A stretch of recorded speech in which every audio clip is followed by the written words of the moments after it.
Hi guys, నా పేరు Lokesh. Welcome to cricket ముచ్చట్లు. డీసీ వర్సెస్ ఆర్ఆర్ అనమాట. ఈ రెండు టీమ్స్ కనుక చూసుకున్నట్టయితే ఢిల్లీ టీం ఓడిపోయి వస్తున్నారు. ఫస్ట్ విక్టరీ కోసం వాళ్ళైతే ఎదురు చూస్తున్నారని చెప్పుకోవచ్చు. వేర్ కమ్స్ టు ఆర్ఆర్ అయితే ట్రిమెండరస్ విక్టరీతో వాళ్ళైతే వస్తున్నారని చెప్పుకోవచ్చు అనమాట. అండ్ ఆల్సో ఆర్ఆర్ వాళ్ళ ఫస్ట్ మ్యాచ్ వాళ్ళ హోమ్ గ్రౌండ్లోనే ఆడి గెలిచి వస్తున్నారు. సెకండ్ మ్యాచ్ కూడా వాళ్ళ హోమ్ గ్రౌండ్లోనే ఆడుతున్నారు. అండ్ ఆల్సో వాళ్ళకి కొంచెం ఫేవరబుల్గా ఉండే ఛాన్సెస్ ఉన్నాయి. అండ్ ఆల్సో డీసీ కనుక చూసుకున్నట్టయితే వాళ్ళ టాప్ ఆర్డర్ వేరే లెవెల్లో ఉంది. కాకపోతే వాళ్ళ బౌలింగ్ వల్లనే కొంచెం డీసీ వాళ్ళు తడబడుతున్నారని కూడా చెప్పుకోవచ్చు అనమాట. సో మనం రాజస్థాన్లో ఆడుతున్నాం కాబట్టి రెండు టీమ్స్ హెడ్ టు హెడ్ ఎట్లా ఉందో చూసేసుకుందాం. RR team versus DC team head to head కనుక చూసుకున్నట్టయితే ఇద్దరు కలిసి 27 మ్యాచెస్ ఆడారు. ఈ 27 మ్యాచెస్లో ఆర్ఆర్ టీం వచ్చేసి 14 మ్యాచెస్ గెలిచింది, డీసీ టీం వచ్చేసి 13 మ్యాచెస్ గెలిచింది. అండ్ ఆల్సో పిచ్ కనుక చూసుకున్నట్టయితే 52 మ్యాచెస్ ఆడితే ఫస్ట్ బ్యాటింగ్ చేసిన వాళ్ళు 31% విన్ ఛాన్సెస్ ఉన్నాయి. అండ్ ఆల్సో చేజింగ్ కనుక చూసుకున్నట్టయితే 69% చేజింగ్ విన్ గేమ్స్ ఉన్నాయి. అంటే చేసే వాళ్ళు విన్ అయ్యే ఛాన్సెస్ ఉన్నాయి. అంటే లైక్ మీరు కనుక చూసుకున్నట్టయితే ఒకవేళ ఈవినింగ్ గేమ్స్ కనుక జరిగినట్టయితే ఒకవేళ డ్యూ ఫ్యాక్టర్ కనుక ప్లేలోకి వస్తే కంపల్సరీ చేజింగ్ వల్ల గెలుస్తారు.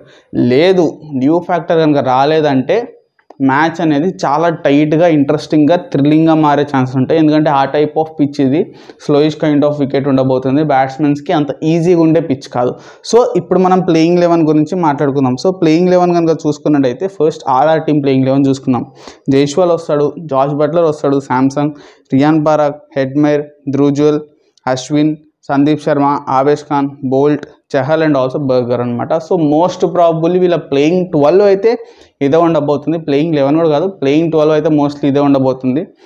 And also playing 11 for Delhi కనుక చూసుకున్నట్టయితే Warner, Mitchell Marsh, Shai Hope, Pant, Bhuvi, Stubbs, Axar, Sumit, Porel, Kuldeep, Khaleel Ahmed and also Ishant Sharma injured అయ్యాడు కాబట్టి ముఖేష్ అయితే వస్తాడనమాట. సో ఈ ప్లేయింగ్ 11లో అడ్వాంటేజ్ ఏంటి, డిసడ్వాంటేజ్ ఏంటి, ఆప్షన్స్ ఏమి ఉన్నాయి కనుక చూసుకున్నట్టయితే ఢిల్లీ టీం దగ్గర వాళ్ళ టాప్ ఆర్డర్ ఎక్స్ట్రాడినరీగా ఉంది.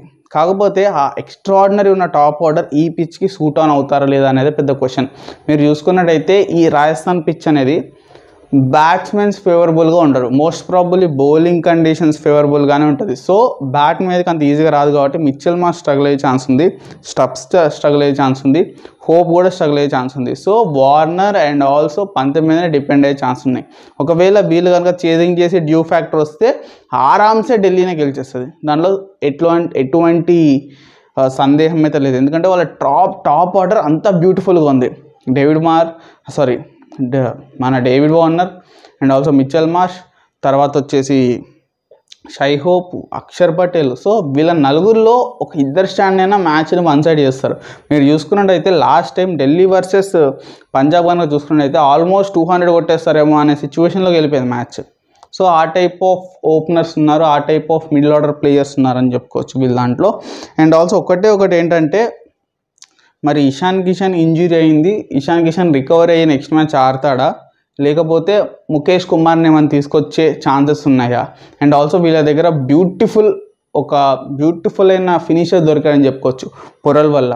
లాస్ట్ టైం పొరల్ క్రేజీ ఇచ్చాడు, అంటే క్రేజీ ఫినిష్ ఇచ్చాడని చెప్పుకోవచ్చు అనమాట. అంటే 170 రీచ్ అయిందంటే ఇతని వల్లే అని చెప్పుకోవచ్చు. అండ్ ఆల్సో వీళ్ళ దాంట్లో మన పంత్ గనక బ్యాక్ వస్తే ఒక 50 కొట్టి అలా చేయలేపితే ఆహా సూపర్ ఉంటుంది. ఎందుకంటే అన్ని టీమ్స్ వేరే, అందరు ప్లేయర్స్ వేరే, పంత్ వేరే.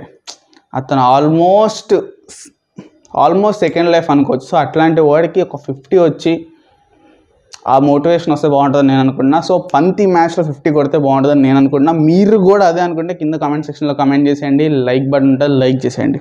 అండ్ ఆల్సో ఆర్ఆర్ టీం గురించి కనుక మాట్లాడుకోవాల్సి వస్తే ఆర్ఆర్ టీం దగ్గర సంజు శాంసంగ్ క్యాప్టెన్సీ అనేది టాప్ నాచ్ అని చెప్పుకోవచ్చు. ఆ క్యాప్టెన్సీ వల్లనే వాళ్ళు ఎల్ఎస్జీ మీద గెలిచారు. సందీప్ శర్మని మీరు 15th ఓవర్ వరకు బౌలింగ్లోకి తీసుకురాలి, అంత కాన్ఫిడెంట్ ఉంది శాంసంగ్కి, అంత ఫ్యూచర్ దాంట్లో ఉంది. అండ్ ఆల్సో 15 overs లోపే బోల్ట్ చేత బౌలింగ్ చేశాడు. సందీప్ శర్మని 15th over వరకు తెచ్చాడు. సందీప్ శర్మ బ్యూటిఫుల్ బౌలింగ్ వేశాడు. అండ్ ఆల్సో ఆ మూవ్స్, అంటే ఏ బౌలర్ని ఎప్పుడెప్పుడు తేవాలి ఆ మూవ్స్ అనేది క్రేజీ చేశాడని చెప్పుకోవచ్చు. అండ్ ఆల్సో ఇంకొక యాడ్ ఆన్ అడ్వాంటేజ్ ఏంటంటే సంజు శాంసంగ్ ఫామ్లో ఉన్నాడు.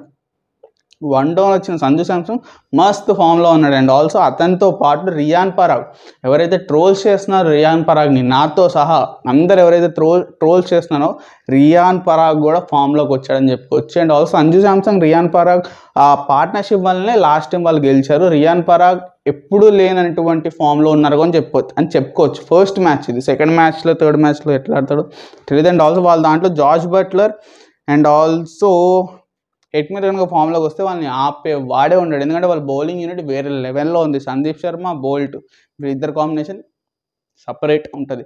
అండ్ ఆల్సో స్పిన్ కనుక చూసుకున్నట్టయితే అశ్విన్ ఉన్నాడు. అండ్ ఆల్సో చాహల్ ఉన్నాడు.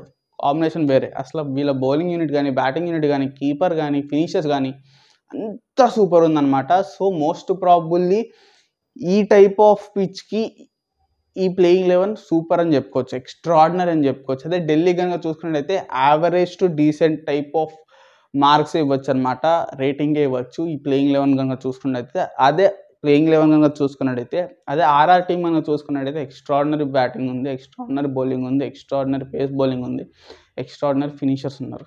సో ఇప్పుడు మనం ప్లేయింగ్ 11 గురించి మాట్లాడుకుందాం. సో ప్లేయింగ్ 11 గురించి మాట్లాడుకోవాలనుకున్నట్టయితే ఆర్ఆర్ టీమా డీసీ టీమా అంటే డెఫినెట్గా ఆర్ఆర్ టీమ్ కాంబినేషన్కి సెట్ కాలే, డీసీ టీమ్ కాంబినేషన్ ఇంకా సెట్ కాలే.